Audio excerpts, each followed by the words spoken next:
ঘিরে দেখা ২০২৪-এ বছর জুড়েই টালমাটাল ছিল পুঁজিবাজার। সূচক, মূলধন, পুঁজি কমে নিঃস্ব হয়েছে বিনিয়োগকারীরা। ২৪-এ ৫ আগস্ট শেখ হাসিনা পতনের সাথে সাথে সে সময়ের বাংলাদেশ সিকিউরিটিজ অ্যান্ড এক্সচেঞ্জ কমিশনের চেয়ারম্যান ও কমিশনাররা আত্মগোপনে গেলে সামনে আসতে থাকে বাজারের আসল চিত্র। এতে একদিকে ১৫ বছরের স্বৈরাচারী শাসন যেমন বাজারের ক্ষতি করেছে, অন্যদিকে ৫ আগস্টের পরে এ খাতকে পুনরুদ্ধারের অপার সুযোগ পাওয়া গেছে। বছরটিতে দেখা যায় অর্থ পাচার, রিজার্ভ সংকট, বিনিয়োগকারীদের আস্থার সংকট এবং দেশে রাজনৈতিক পট পরিবর্তনের পরিপ্রেক্ষিতে সৃষ্টি হওয়া অস্থিরতা পুঁজিবাজারকে আরও তলানিতে ঠেলে দিয়েছে। ফলে পুঁজিবাজারে ধারাবাহিকভাবে সূচকের পতনের সঙ্গে কমেছে বাজার মূলধন। এমন পরিস্থিতিতে বিএসইসির নতুন কমিশনাররা দায়িত্ব নেওয়ার পর কারসাজিকারীদের বিরুদ্ধে কঠোর অবস্থান নিলেও তা খুব একটা কাজে আসেনি। তথ্য বলছে গত এক বছরে সূচক হারিয়েছে ১,০০০ পয়েন্টের বেশি, আর বিনিয়োগকারীরা বাজার মূলধন হারিয়েছে সোয়া লাখ কোটি টাকার বেশি, আর লেনদেনের খরা ছিল সারা বছর জুড়েই। এদিকে অর্থ মন্ত্রণালয় ও বিএসইসি নতুন উপদেষ্টা ও কমিশনার পাওয়ার পর জানানো হয় পুঁজিবাজারের আসল অবস্থার কথা।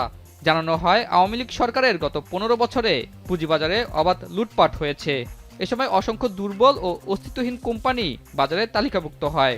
এসব কোম্পানি এখন বাজারের জন্য বোঝা হয়ে দাঁড়িয়েছে। আর শ্বেতপত্র কমিটি জানিয়েছে গত দেড় যুগে বাজার থেকে ১ লাখ কোটি টাকার বেশি আত্মসাৎ করা হয়েছে। গত কয়েক বছরের মধ্যে ২০২৪-এ দেশের পুঁজিবাজারে সবচেয়ে বেশি পতন ঘটেছে। এতে ২০১০-এর পর গত বছর সবচেয়ে বেশি ক্ষতিগ্রস্ত হয়েছেন বিনিয়োগকারীরা। ফলে অনেক বিনিয়োগকারী পুঁজি হারিয়ে নিঃস্ব হয়েছেন, যার কারণ হিসেবে গত দেড় যুগে লুটপাটকে দায়ী করছেন বিশেষজ্ঞরা। যে কারণে সংস্কারের সুফল অতি দ্রুত সামনে না আসলে বিনিয়োগকারী ধরে রাখা নিয়ে আশঙ্কা করা হচ্ছে।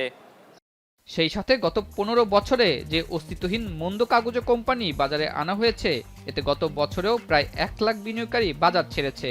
আর পট পরিবর্তনের পর নামমাত্র কোম্পানি তালিকাভুক্তির পরিমাণও কমেছে। নতুন কমিশনার দায়িত্ব নেওয়ার পর খায়রুল ও শিবলি কমিশনারদের আমলে করা অনিয়ম ৪ মাসে প্রায় ১,০০০ কোটি টাকা জরিমানা করা হয়েছে, যা এতদিন দায়মুক্তি দিয়ে আসা হচ্ছিল কারসাজিকারীদের। আর এই কারণে বর্তমান কমিশন আসার পর এ বাজারের আস্থা ফেরাতে গঠন করে অনিয়ম, কারসাজি, দুর্নীতি অনুসন্ধানে তদন্ত কমিটি। সেই সাথে সংস্কারে একটি টাস্ক ফোর্স গঠন করা হয়। তাই বিগত সময়ে এ বাজার লুটপাটের পুঁজিবাজার ছিল বলে জানান বিশ্লেষকরা। বিগত সময় যেগুলো ঘটে গেছে সেটার কিন্তু দায় দায়িত্ব আসলে বর্তমান কমিশনারের যেমন নাই, বর্তমান সরকারেরও তেমন নাই। দিকে হচ্ছে তারল্যের যে একটা জটিলতা, অন্যদিকে হচ্ছে মানুষের আস্থার একটা সংকট। এই দুইটার কম্বিনেশনে কিন্তু পুঁজিবাজারে যে অবস্থাটা আছে।